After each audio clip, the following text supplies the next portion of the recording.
دوسرا سوال ہوگا من نبیک، اللہ اکبر، کتنا بڑا سوال ہے، ہم دنیا میں بھی اس کا صحیح سے جواب نہیں دے پاتے، جا کر کے قبر میں کیا اللہ کو چہرہ دکھائیں گے، کیا جواب دیں گے اللہ سے؟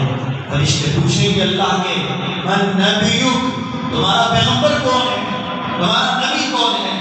جس نے دل سے اللہ کے نبی کو اقرار کیا تھا اور جس نے اللہ کے نبی کی مان کر کے زندگی گزاری تھی، اس کا چلنا رسول کے فرمان کے مطابق، اس کا اٹھنا رسول کے فرمان کے مطابق، اس کا بولنا رسول کے فرمان کے مطابق، اس کا کھانا رسول کے فرمان کے مطابق، اس کا شادی بیاہ کرنا رسول کے فرمان کے مطابق، اس کے گھر میں میت ہو جائے تو رسول کے فرمان کے مطابق، وہ کہیں گھومنے جاتا ہے رسول کے فرمان کے مطابق، بیوی سے وہ سلوک کرتا ہے اپنے رسول کے فرمان کے مطابق، ماں باپ سے سلوک کرتا ہے رسول کے فرمان کے مطابق، تجارت کرتا ہے رسول کے فرمان کے مطابق، رشتہ داروں سے سلوک کرتا ہے رسول کے فرمان کے مطابق، پڑوسیوں کا حق ادا کرتا ہے رسول کے فرمان کے مطابق، اس کے بال رسول اللہ کے فرمان کے مطابق، اس کا لباس رسول اللہ کے فرمان کے مطابق، اس کے زیب و زینت کی چیزیں رسول اللہ کی سنت کے مطابق اور آپ کے فرمان کے مطابق ہوں گے۔ اللہ کی قسم کھا کے کہتا ہوں، جب قبر میں سوال فرشتے کریں گے، زبان کب کپاتی ہوگی فرشتوں کی کہ یہ اللہ کا رسول کا عاشق قبر میں آیا ہے، اس سے کیا پوچھیں کہ کون پیغمبر ہے جس کا چلنا بھی رسول کے مطابق تھا، جس کا بولنا بھی رسول کے مطابق تھا، جس کا کھانا بھی رسول کے مطابق تھا، جس کی زندگی کا ایک لمحہ، ایک گوشہ، ایک لحظہ رسول کے مطابق چلا ہے، اس سے کیا پوچھیں کہ اللہ کے رسول کون ہے؟ زبان کب کپاتی ہوگی؟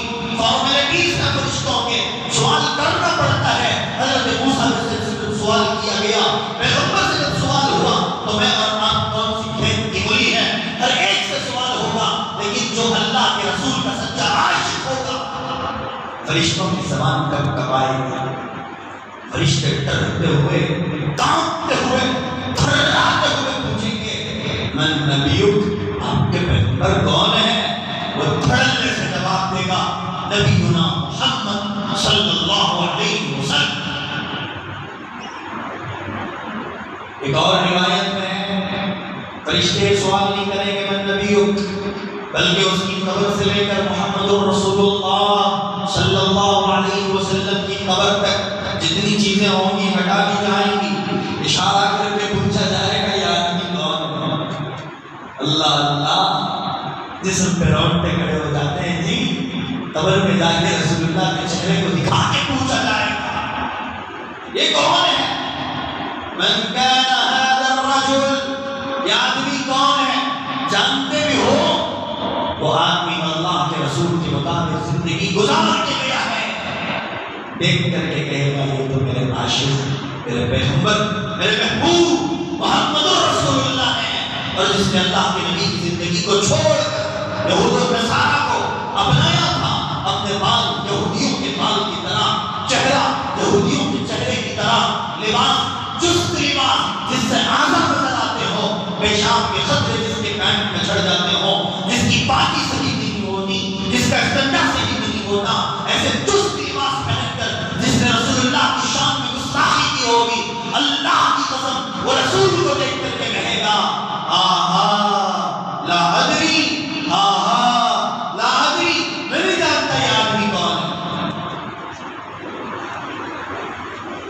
آسمان سے ندا آئے گی یہ جھوٹا ہے، یہ مکار ہے، یہ عیار ہے، یہ کمینہ ہے، یہ جانتا تھا، زمین پر اسے کہا گیا تھا کہ یہ محمد رسول اللہ ہے، ان کی یہ سنتیں ہیں، یہ فرمان ہے، یہ احکام ہے، انہوں نے میاں بیوی کے ساتھ سلوک کرنے کا یہ فرمان جاری کیا، نماز کا یہ فرمان جاری کیا، روزوں کا یہ فرمان جاری کیا، تجارت کا یہ فرمان جاری کیا، سب کچھ سننے کے بعد آج قبر میں آیا ہے تو جھوٹ کہتا ہے۔ اس کی قبر کو بند کر دیا گا، قبر کو ملایا جائے گا، پسلیاں ایک دوسرے میں ایسے ملیں جیسے ہاتھ مل جاتا ہے، جہنم کے دروازوں کو کھول دیا جائے گا۔ عزیزوں اللہ کے نبی کی سنت صرف ہمیں دنیا میں نہیں آخرت میں بلکہ قبر کے اندر بھی کام آتی ہے، قبر کے اندر بھی کام آتی ہے۔ حضور کے عاشق اگر نہیں بنے کہ قبر میں کہاں سوال ہے؟ ہماری قبر سے لے کر محمد رسول اللہ کی قبر تک کھول دیا جائے گا۔ حضرت شاہ ولی اللہ محدث دہلوی رحمۃ اللہ علیہ یہ فرمایا کرتے تھے، مجھے کب موت آئے گی، مجھے کب موت آئے گی، مجھے کب موت آئے گی۔ پوچھنے والے مرید پوچھتے تھے، حضرت کیا بات ہے، موت کی اتنی تمنا کرتے ہو؟ آپ سے تو اللہ دنیا بھر میں کام لے رہا ہے، آپ نے احادیث کو جاری کیا، فقہ کو جاری کیا، ہزاروں لاکھوں کی تعداد میں آپ کے شاگرد ہیں، آج بھی پڑھ رہے ہیں، آپ موت کی تمنا کر بیٹھے ہیں۔ حضرت کیا بات ہے موت کی اتنی تمنا کرتے ہیں؟ حضرت شاہ ولی اللہ محدث دہلوی فرماتے ہیں، میرے رسول نے فرمایا آدمی جب مرتا ہے قبر میں جانے کے بعد اس کی قبر سے رسول اللہ کی قبر تک ساری چیزیں ہٹا دی جاتی ہیں اور محمد رسول اللہ کا چہرہ دکھایا جاتا ہے۔ میں اللہ کے رسول کا چہرہ دیکھنا چاہتا ہوں۔ موت کی تمنا اس لیے کہ دنیا میں میرا جینا دو بھر ہو چکا ہے، میری کمائی مجھے دو بھر ہو چکی ہے، میری بچوں کی ذمہ داریاں زیادہ ہو چکی ہیں، اس لیے نہیں بلکہ قبر میں جاؤں گا تو رسول اللہ کا چہرہ دیکھنے کے لیے ملے گا، اس لیے میں چاہتا ہوں مجھے موت آ جائے گا رسول اللہ کا چہرہ۔ عزیزوں، اپنے آپ کو رسول اللہ کا پیروکار بناؤ، اپنے آپ کو ربیع الاول کا مہینہ بھی اس مہینے کے بعد آنے والا ہے، ربیع الاول کا مہینہ جس میں حضور کی پیدائش ہوئی تھی، اللہ کی قسم جو آدمی حضور کا پیروکار بن کر کے دنیا میں گزارے گا زندگی اپنی، قبر میں جانے کے بعد فرشتے سوال کرنے سے کبائیں گے۔ بارہا جملہ کہہ رہا ہوں، وجہ اس کی یہ ہے کہ آج ہم نے اپنے چہرے کے، اپنے بال کے، اپنے لباس کے اسٹائل کو یہودیوں کے اسٹائل پر بنا لیا۔ من تشبہ بقوم فہو منہم، رسول اللہ صلی اللہ علیہ وسلم نے ارشاد فرمایا، من تشبہ، جس نے جس قوم کے ساتھ مشابہت اختیار کی، میری داڑھی یہودیوں کی طرح ہو گئی، میرے بال یہودیوں کی طرح ہو گئے، میرا چہرہ یہودیوں کی طرح ہو گیا، میرا لباس یہودیوں کی طرح ہو گیا، اللہ کی قسم قبر میں اور قبر کے بعد میدان محشر میں یہودیوں کے ساتھ کھڑا کر دیا جائے۔ میری بات نہیں، من تشبہ بقوم فہو منہم، اپنا ملجا، اپنا منبع، اپنا قبلہ رسول اللہ کو بناؤ، نماز میں ہی نہیں بلکہ آپ کی زندگی کا ایک ایک عمل۔ آپ کا نکاح کا مسئلہ گھر میں آ گیا، اپنے نکاح کے مسئلے میں اپنا قبلہ محمد رسول اللہ کو بناؤ۔ آپ کے گھر میں کسی کی میت ہو گئی اور اس میت کے ساتھ جو سلوک کرنا ہے، جو اعمال کرنا ہے، ان اعمال کے لیے اپنا قبلہ محمد رسول اللہ کو بناؤ۔ آپ کے گھر میں کوئی تجارت کا مسئلہ آیا، اس تجارت کے لیے اپنا قبلہ محمد رسول اللہ کو بناؤ۔ اپنا قبلہ محمد رسول اللہ ہو، اللہ کے نبی کے علاوہ ہمارے کسی بھی عمل میں کوئی دوسرا قبلہ نہ ہو۔ جس طرح نماز کے لیے کوئی اور قبلہ ہے کیا؟ ایک آدمی کھڑے ہو کر غسل کیا، 100 مرتبہ غسل کیا اور نیت کرتا ہے 1000 رکعت نماز کی، اور دوسرے قبلے کی طرف کھڑے ہو کر نماز پڑھتا ہے، مغرب کی جانب، مشرق کی جانب کھڑے ہو کر نماز پڑھتا ہے، دائیں بائیں کھڑے ہو کر نماز پڑھتا ہے، ابھی اس کی نمازیں قبول ہوگی؟ کیوں؟ اسلام نے ایک قبلہ بتایا مسلمانوں کو، وہ قبلہ نہیں۔ اسی طرح تیری اور میری زندگی کا ایک ایک عمل اور اس عمل کا قبلہ محمد رسول اللہ۔ اسلام ایک مکمل ضابطہ حیات ہے میرے دوستوں۔ اسلام ایسا نہیں کہ تجارت میں آپ کی رہبری کرتا ہو، نکاح میں رہبری نہ کرتا ہو، نکاح میں رہبری کرتا ہو، میت میں رہبری نہ کرتا ہو، میت میں رہبری کرتا ہو، گھر کے کسی خوشی کے کام میں رہبری نہ کرتا ہو۔ ایسا نہیں ہے، تیرے پیدا ہونے سے لے کر تیرے مر کر خبر میں کٹ جانے تک اسلام ایک ایک عمل میں رہبری کرتا ہے، ایک ایک عمل میں رہبری کرتا ہے، ایک ایک عمل میں رہبری کرتا ہے۔ حضرت سیدنا بلال رضی اللہ تعالیٰ عنہ، آپ کو حکم ہوا بلال کعبۃ اللہ پہ کھڑے ہو جاؤ، اذان دو۔ حضرت بلال کھڑے ہو گئے، حیران ہو گئے، کس طرف قبلہ کر کے اذان دو، کون سا ہے بھائی؟ کعبۃ اللہ ہے۔ اب کعبۃ اللہ پہ کھڑے ہو کہ کس طرف رخ کریں؟ دائیں بھی قبلہ، بائیں بھی قبلہ، مشرق میں بھی قبلہ، مغرب میں بھی قبلہ۔ جو آدمی کعبے پر کھڑا ہو اس کے لیے کون سا قبلہ متعین ہوگا؟ بلال حیران ہو گئے، کس کی جانب رخ کر کے اذان دو، کسے اپنا قبلہ بناؤ؟ دیکھا کہ محمد رسول اللہ طواف کر رہے ہیں، آپ نے اذان شروع کی۔ رسول اللہ چون چون طواف کر کے پھرتے، آپ رسول اللہ کو قبلہ بنا کے وہ پھر کر کے اذان دیتے۔ اذان میں بھی حضرت بلال نے اپنے قبلے کو محمد رسول اللہ کو بنایا۔ کہ اذان شاعر اسلام میں سے ہے، اذان علامات اسلام میں سے ہے۔ اذان کسی طرف کھڑے ہو کر بھی دے دیا جائے، سنت ہے قبلے کی جانب کھڑے ہو کر کے دینا۔ کوئی آدمی یوں بھی اذان دیتا ہے تو اذان ہو جاتی ہے، یوں بھی اذان دیتا ہے تو اذان ہو جاتی ہے، بیٹھ کر اذان دیتا ہے تو اذان ہو جاتی ہے۔ بغیر عذر کے اگر کوئی دے تو گنہگار ہوگا، وہ مسئلہ الگ ہے، لیکن اذان تو ہو جاتی ہے۔ اب اس عمل کو سیدنا بلال کعبے پہ کھڑے ہو کر کے جب دینے لگتے ہیں نا، سوچتے ہیں قبلہ کسے بناؤں؟ محمد رسول اللہ طواف کر رہے ہیں، آپ طواف کر کے حجر اسود کے پاس آتے تو آپ حجر اسود کو قبلہ بناتے، آپ رکن یمانی کے پاس آتے تو رکن یمانی کو قبلہ بناتے، آپ ادھر آتے تو ادھر کو قبلہ بناتے، آپ ادھر جاتے تو ادھر کو قبلہ بناتے۔ حضرت سیدنا بلال کا یہ واقعہ دیکھی اور میری زندگی کے لیے کافی ہے۔ ہر عمل میں اللہ کے لیے، اللہ کے رسول کو اپنا قبلہ بناؤ، تب آپ کے لیے آسان ہوگا۔ قبر میں سوال ہوگا من نبیوں، یا پھر آپ کی قبر سے لے کر محمد رسول اللہ کی قبر تک ساری چیزوں کو بٹھا دیا جائے گا۔ پوچھے گا من کان ھذا الرجل، یہ آدمی کون ہے؟ دل سے آواز آئے گی نبی ھذا الرجل نبینا محمد صلی اللہ علیہ وسلم، یہ آدمی تو ہمارے پیغمبر ہیں، ہمارے نبی ہیں، امام الانبیاء ہیں، امام الاولیاء ہیں، امام الانبیاء ہیں، امام الاسفیاء ہیں، یہ تو ہماری جان ہے، ہمارے دلوں کی دھڑکن ہے، یہ ہمارے پیغمبر محمد رسول اللہ۔ اگر تیری اور میری زندگی میں ہمارے ایک عمل پر محمد رسول اللہ کو قبلہ نہ بنایا گیا، اللہ کی قسم میرے دوستو، وہاں صرف اور صرف دل کی زبان سے جملہ نکلے گا، لا ادری، لا ادری، ہے افسوس میں نہیں جانتا کہ آدمی کون، نہیں جانتا کہ آدمی کون، پھر کوڑے لگانے لگے۔ روایت کہتی ہے کہ اندھے اور بہرے ایک فرشتے کو مسلط کر دیا جائے، جسے نہ دکھتا ہو نہ سنائی دیتا ہو۔ کیوں؟ اگر اس پردے کی آواز اس کے کانوں میں پڑ جائے، اسے رحم آ جائے تو کہیں عذاب میں تخفیف نہ ہو جائے۔ اللہ ایک اندھے اور ایک بہرے فرشتے کو مسلط کر دیتا ہے، اس کے ہاتھ میں لوہے کا ایک ڈنڈا دیا جاتا ہے، اور وہ اس سے کس قدر مارتا ہے۔ روایت کہتی ہے وہ ایک ڈنڈا کسی بڑے سے بڑے پہاڑ پر پڑ جائے تو وہ پہاڑ ریزہ ہو جائے۔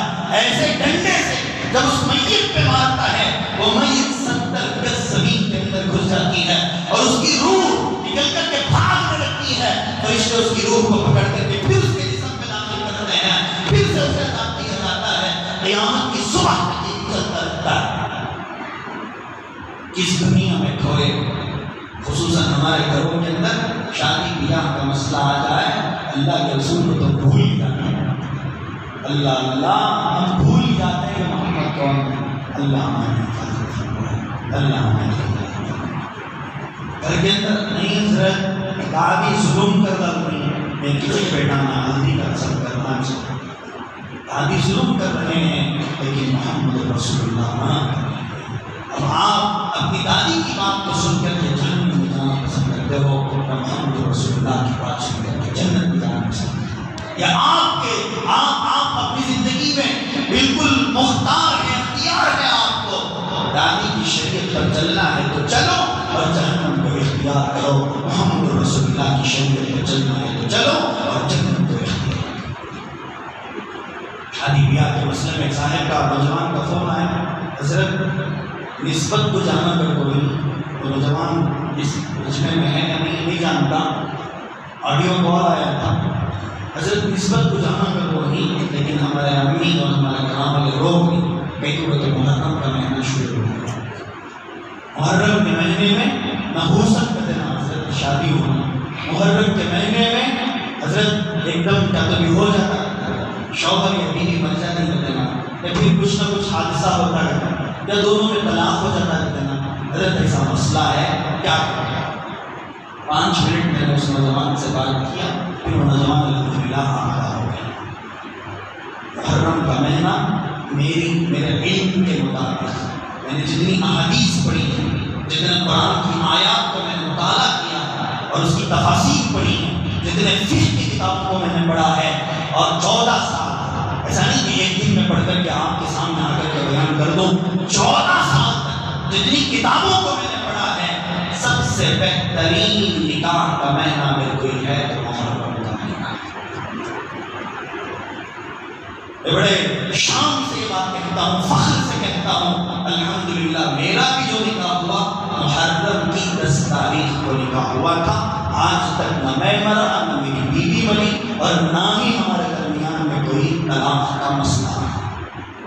بڑی خوشی سے زندگی گزار رہے ہیں الحمدللہ۔ حضرت محمد الرسول اللہ صلی اللہ علیہ وسلم کا نکاح حضرت امی عائشہ کے ساتھ ہوا، آسمانوں میں نکاح کرایا گیا، اللہ کا فیصلہ تھا، محرم کی 10 تاریخ۔ حضرت موسیٰ کا نکاح حضرت صفورہ کے ساتھ ہوا، محرم کی 10 تاریخ۔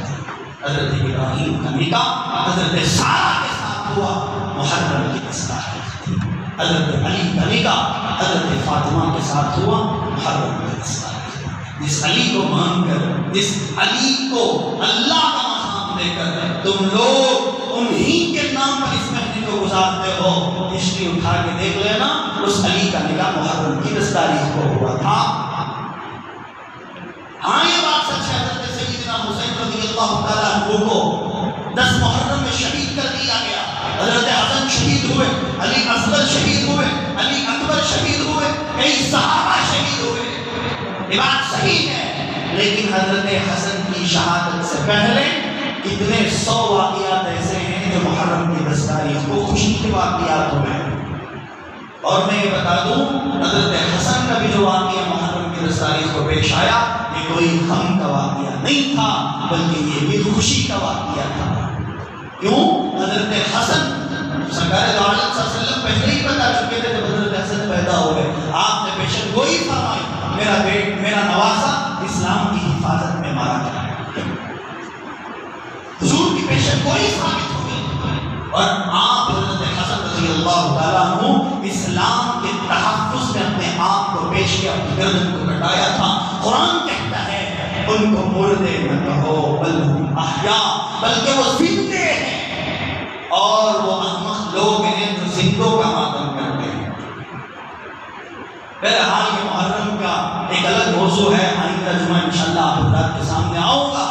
بس اتنی بات ذہن میں رکھ لیں، اللہ کے رسول کو چھوڑ کر، محمد رسول اللہ کے طریقوں کو چھوڑ کر جو زندگی گزارے گا، قبر میں پوچھا جائے گا من نبی لا ادری، ہا ہا لا ادری، ہا ہا لا ادری کہہ کر کے وہ اپنے عذاب کو اپنے اوپر مسلط کر۔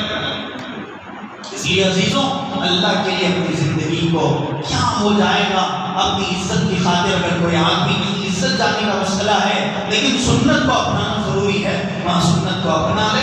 خدا کی قسم و تعز من تشاء وتذل من تشاء، عزتوں کا دینے والا بھی اللہ ہے، ذلتوں کا مالک بھی اللہ ہے، جسے چاہے عزت دیتا ہے، جسے چاہے ذلت دیتا ہے۔ قرآن کا اعلان ہے